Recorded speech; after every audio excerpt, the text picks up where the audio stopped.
think there's more agnostic gospel music out there than most people realize. On the streets of New York City, where the asphalt greets the sun, morning slips in sideways like a cheetah on the run. She's out there on the sidewalk, kneeling at her toilet, pulling weeds for Jesus with her knuckles in the soil. I think for us, it's any song that's uplifting and calls on some bigger portion of your spirit to understand it. And it's not just a love song. Might be a love song, right?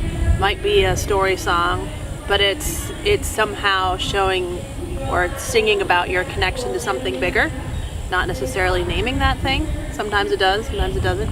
So I think we're drawn to those songs because they make you feel really good. They make you feel like you're a part of something. She doesn't talk to strangers. She hardly knows you're there. She doesn't want your money. She doesn't want your prayer. Because this is God's will. This is peace on earth. This is what she's looking for. This is what she's worth. All the other things that matter slowly slipped away. Now she grows her roses. She grows her roses. She grows her roses. Oh, It's like a magnet. Once you have a little piece of the magnet with you, other things start coming. So we've definitely been collecting them more over the years. Some of them we've written. Anand wrote a great song called Road to Heaven. That was one of our seminal agnostic gospel songs. And so now this last record, Some Bright Morning, really has quite a bit of it on there, to the point where we kind of stepped back and went, whoa, we just made a really spiritual record. How did that happen? their minds are church, their hearts are steel.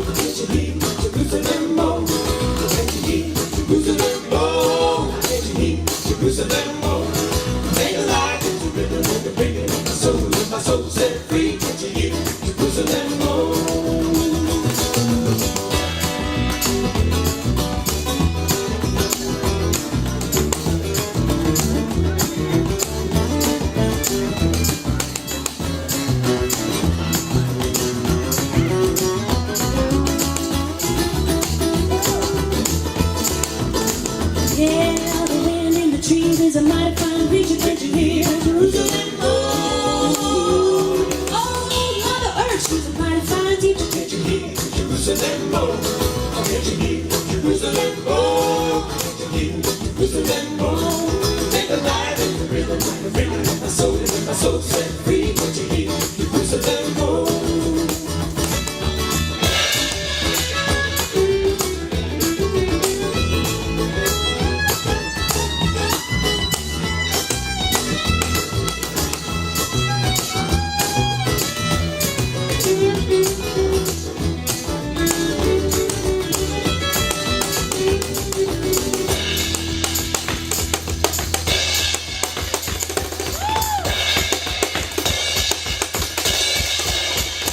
We were just at a friend's house and jamming after a gig, and so I just grabbed anything and everything that was kicking around, and it just, we had a great time. A few weeks later, their guitar player couldn't make it, or it was a banjo player, I can't remember. Somebody couldn't make it, and they said, hey, you want to come and do a show with us? I said, sure.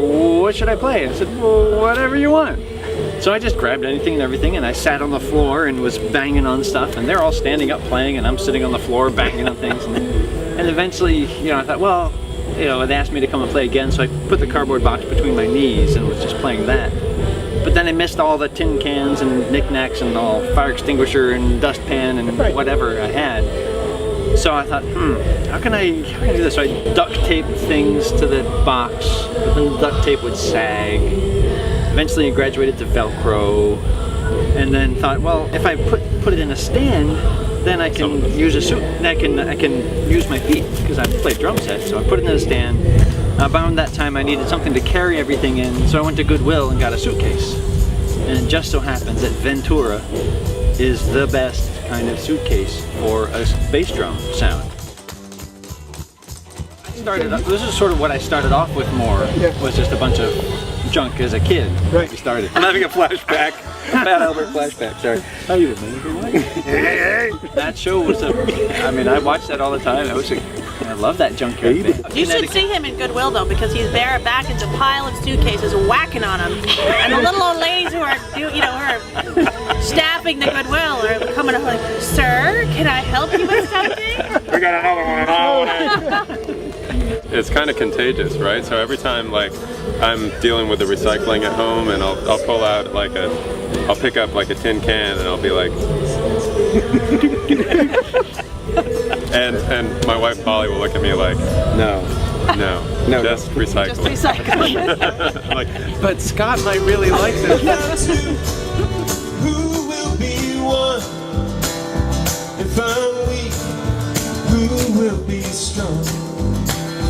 If I'm fake, who will be real?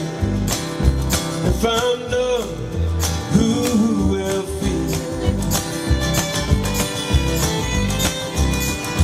I think that we as a band have a pretty healthy attitude about where the priorities are and how often we go out and for how long.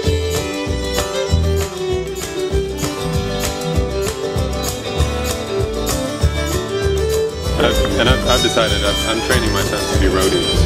So in a couple of years, they're going to come out on the road with us and make everything. Yeah, Jack is really good at helping me with my drums.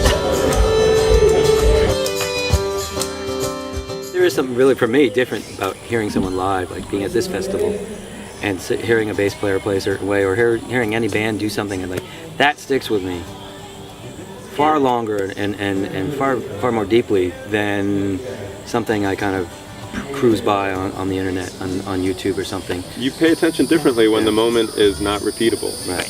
Yeah. And it's also just moving Exactly. to watch humans make music together. It becomes about community, and it becomes about something that, again, to circle back, it's like it's something you're a part of. You join in this thing as a musician, Right. and you give to the audience, and they give back to you, and Time and time again, there's some artist that is a crossover or does something in a new way, and it appeals to you, and then you want to go back and find the roots. you see it reflected in music everywhere. That there's eclecticism is like it's kind of like standard now. You see a bluegrass band, but they're doing different things with the rhythm. It's cool. I mean, I think that, and then every new round of people feels like they're rediscovering all these old things. You get it? No, you do. There you go. All right. I'm gonna have to practice this.